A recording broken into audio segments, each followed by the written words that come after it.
Assalamualaikum warahmatullahi wabarakatuh. Salam sejahtera bagi kita semua. Yang terhormat Ibu Sonti, selaku dosen pengampu mata kuliah Tata Kelola TI, serta rekan-rekan mahasiswa yang saya banggakan. Perkenalkan, nama saya Didin. Pada hari ini saya akan mempresentasikan hasil audit dan analisis tata kelola teknologi informasi berbasis framework COVID 2019. Studi kasus yang saya angkat adalah salah satu raksasa teknologi terbesar di Asia Tenggara, yaitu PT Goto Gojek Tokopedia Tbk.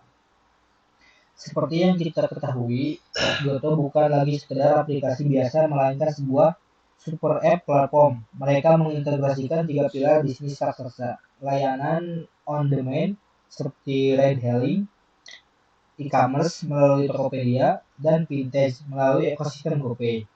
Skala operasi masif ini tentu membutuhkan tulang punggung TI yang luar biasa, tangguh dan tata kelola yang sempurna. Memasuki slide kedua, mari kita lihat realita di lapangan. Dari hasil analisis saya merangkum 10 isu kritis tata kelola TI di Goto yang berakar dari 3 permasalahan utama. Pertama, kompleksitas ekosistem digital menggabungkan sistem ride hailing, e-commerce, dan fintech ke dalam satu platform super app bukanlah hal mudah. Ini menciptakan kompleksitas arsitektur TI yang sangat tinggi dan memunculkan tantangan besar dalam mengelola sistem terintegrasi secara menyeluruh. Yang kedua, koordinasi dan pengawasan TI pasca merger. Mekanisme koordinasi antar unit TI dan pengawasan lintas domain belum berjalan optimal. Struktur tata kelola governance yang masih terfragmentasi ini kerap menghambat pengambilan keputusan strategis oleh pimpinan dan memperlambat eskalasi isu di lapangan. Yang ketiga, risiko ketidaksesuaian regulasi. Proses TI di Goto saat ini belum sepenuhnya selaras dengan standar tata kelola internasional COVID 2019, serta regulasi lokal seperti aturan OJK dan kebijakan perlindungan data nasional. Hal ini sangat berbahaya karena meningkatkan exposure risiko kepatuhan yang berpotensi memicu sanksi regulatoris.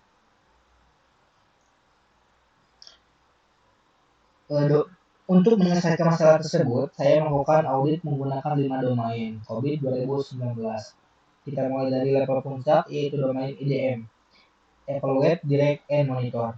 Domain ini berfokus pada pengawasan dan arahan strategis TI di level eksekutif. Di sisi ini, saya mengevaluasi proses EDM 01 hingga EDM 05. Pada EDM 01, temuan utamanya adalah tata kelola TI Goto belum memiliki kerangka kerja yang benar-benar terintegrasi pasca merger.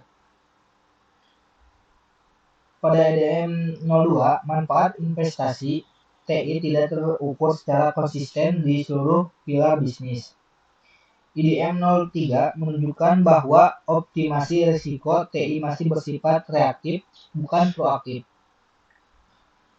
IDM 04 mengidentifikasi alokasi sumber daya TI yang kadang belum berbasis prioritas strategis. Dan IDM 05, pelaporan kinerja TI kepada Dewan Direksi belum terstruktur dengan metrik bisnis yang mudah dipahami. Temuan paling kritis di domain ini adalah ketiadaan mekanisme monitoring yang berkelanjutan antar unit TI. Dampaknya jelas, keputusan strategis terhambat dan risiko mudah tereskalasi. Oleh karena itu, saya merekomendasikan pembentukan IT Governance Komite penerapan KPI dashboard yang real time dan memandatkan tinjauan triwulanan kepada CEO dan Board of Directors.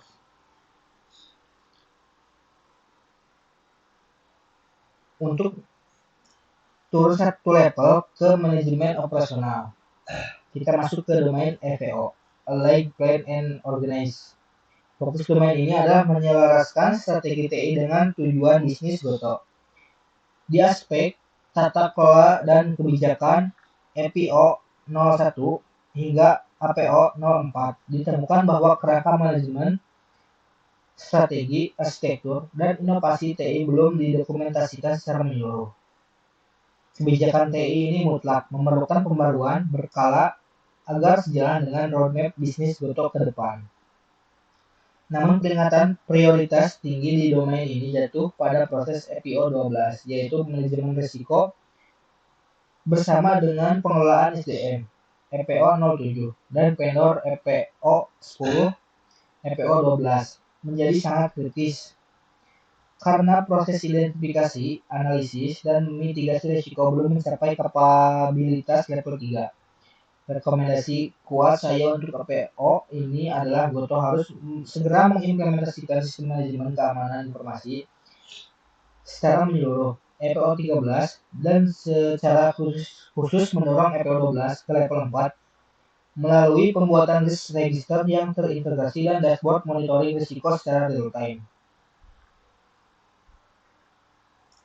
Selanjutnya adalah domain BAI, Build, Acquire, and Implement, yang mengevaluasi proses pengembangan, akuisisi, dan implementasi sistem baru. Pada fase pengembangan BAI 01 hingga BAI 03, manajemen program dan proyek TI Goto belum terstandarisasi penuh, mengingat mereka membangun fitur untuk ride hailing, GoPay, dan Tokopedia secara bersamaan. Proses requirement dan desain sangat membutuhkan Framework System Development Life Cycle atau SDLC yang konsisten dan terdokumentasi. Di fase integrasi BAI 04 hingga BAI 06, penyatuan ekosistem super app ini sering menghadapi kendala interoperabilitas API. Selain itu, manajemen perubahan, change management, dan kontrol rilis perlu diperkuat menggunakan standar operasional prosedur (SOP). Perlu berbasis ITIL. Sebagai rekomendasi di proses BAI 07, Goto perlu mengimplementasikan Pivoline, DevOps, Deployment, Security, and Operation menstandarisasi user acceptance testing (UAT), dan menyiapkan rencana rollback yang jelas. Targetnya kapabilitas domain ini harus naik di level 2 ke level 4 dalam kurun waktu 18 bulan.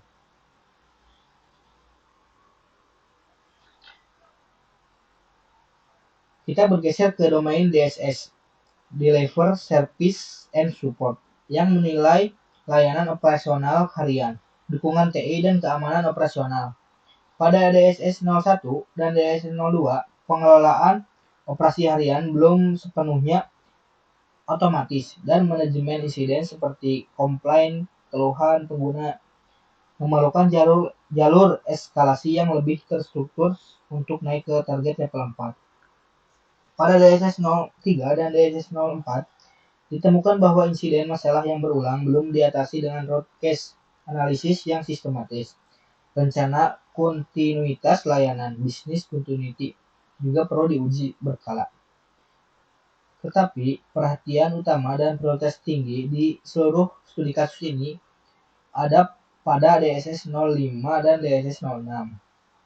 Keamanan layanan TI Goto saat ini memiliki celah pada kontrol akses, enkripsi data, dan respons insiden cyber.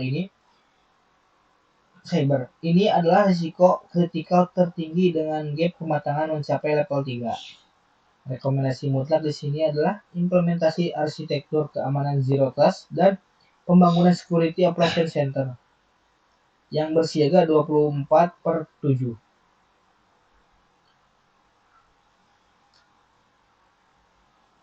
Domain terakhir adalah MEA, Monitor, Evaluate, and Assess. Domain ini memastikan apakah seluruh sistem tadi sudah diawasi dan patuh pada aturan.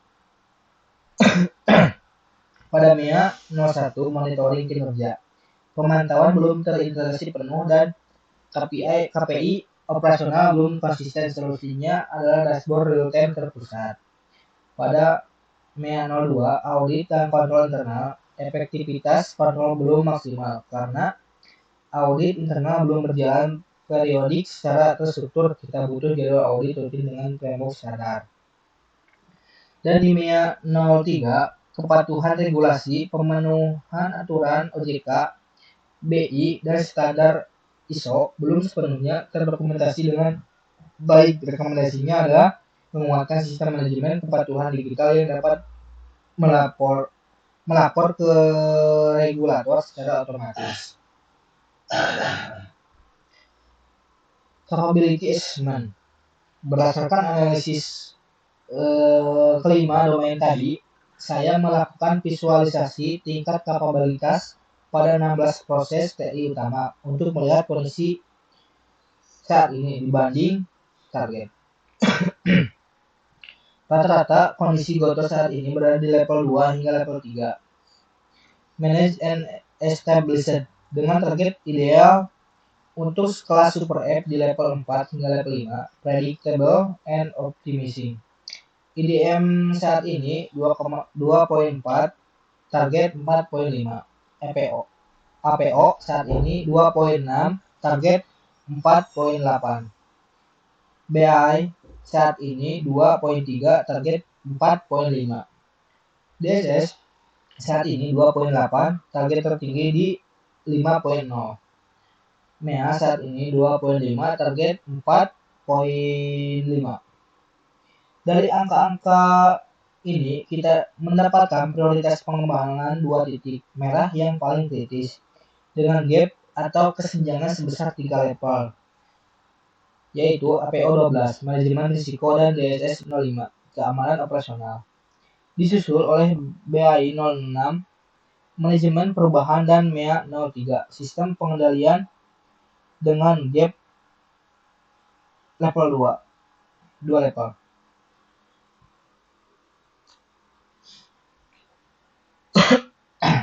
Menyambung slide sebelumnya, pada analisis kesenjangan ini kita membedah mengapa 5 gap prioritas utama tersebut bisa terjadi. Faktor penyebab utamanya bermuara pada 5 hal. Belum adanya kerangka manajemen risiko TI yang formal, kebijakan keamanan belum terstandarisasi di seluruh lingkup enterprise, proses manajemen perubahan sistem, change management masih manual dan ad hoc. Monitoring dan audit belum terintegrasi ke dalam sistem digital, serta terbatasnya kapasitas SDM TI untuk urusan spesialis keamanan tingkat lanjut.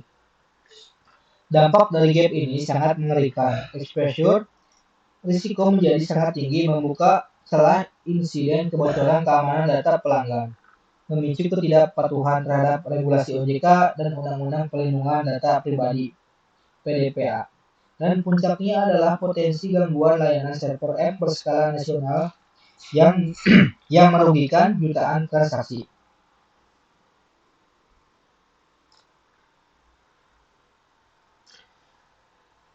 Untuk menutup gap tersebut, saya menyusun roadmap implementasi strategis selama 3 tahun ke depan. Tahun pertama, fokus pada kebijakan dan kepatuhan langkah. Awalnya adalah formalisasi kebijakan TI dan ISMS, implementasi dasar framework COVID, audit OJK dan Kominfo, serta mewajibkan kontrol akses pengguna yang ketat. Target tahun pertama adalah mencapai capability level 3. Tahun kedua, fokus pada arsitektur dan FinOps. Goto harus memodernisasi arsitektur terintegrasinya, menerapkan optimasi biaya cloud FinOps, dan memuluskan integrasi lintas ekosistem Gojek, Tokopedia, GoPay. Target tahun kedua adalah level 4. Tahun ketiga, fokus pada otomasi monitoring dan AI. Ini adalah fase advance dengan implementasi penuh Zero Trust arsitektur. Otomasi berbasis AI untuk tata kelola dan dashboard real-time tingkat enterprise. Target akhirnya adalah level 5.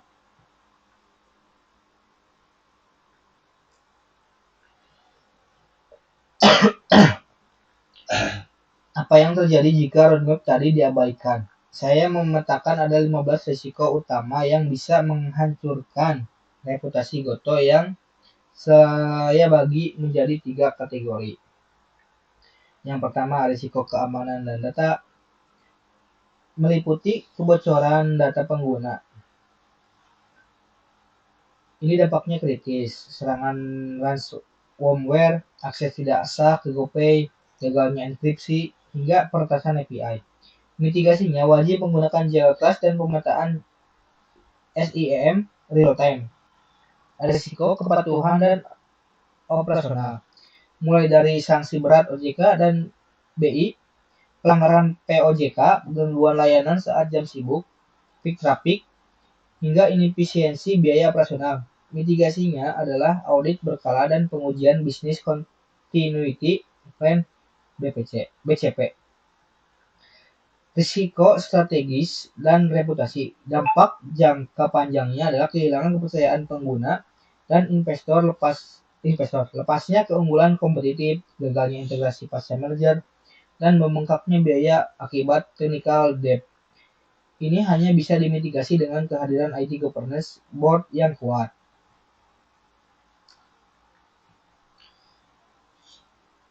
Sebagai rumusan solusi dari audit ini, terdapat 15 rekomendasi yang saya ringkas dalam 3 pilar utama. Penguatan monitoring dan kendali melalui dashboard real time, MEA 01, audit internal berskala standarisasi, KPI, otomasi pelaporan OJK, dan kontrol Zero Trust, optimalisasi perencanaan dan risiko, pembukaan IT strategis plan 3 tahun, perbaikan prioritas manajemen risiko PO 12, efisiensi pain off fraud, dan manajemen kontrak vendor. Peningkatan layanan dan keamanan, peningkatan kapabilitas DSS 05, keamanan cyber, penerapan tim SOC terpadu, peningkatan SLA, helpdesk, pelatihan PM, dan audit data pengguna reguler.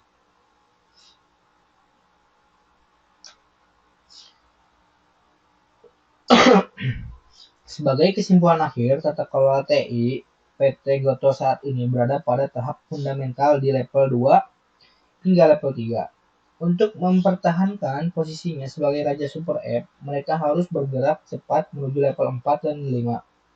Kunci utama dari transformasi ini ada pada 2 hal. Peningkatan manajemen risiko EPO 12 dan keamanan operasional DSS 05 dengan prioritas implementasi Zero Trust arsitektur. Jika kerangka COVID 2019 ini dijalankan dengan disiplin, Goto tidak hanya akan mendapatkan efisiensi TI dan kepatuhan regulasi, tetapi juga menciptakan nilai bisnis yang berkelanjutan serta mempertahankan aset terpenting mereka, yaitu kepercayaan jutaan masyarakat Indonesia. Demikian presentasi dari saya. Terima kasih banyak atas waktu dan perhatian. Saya pamit. Wassalamualaikum warahmatullahi wabarakatuh.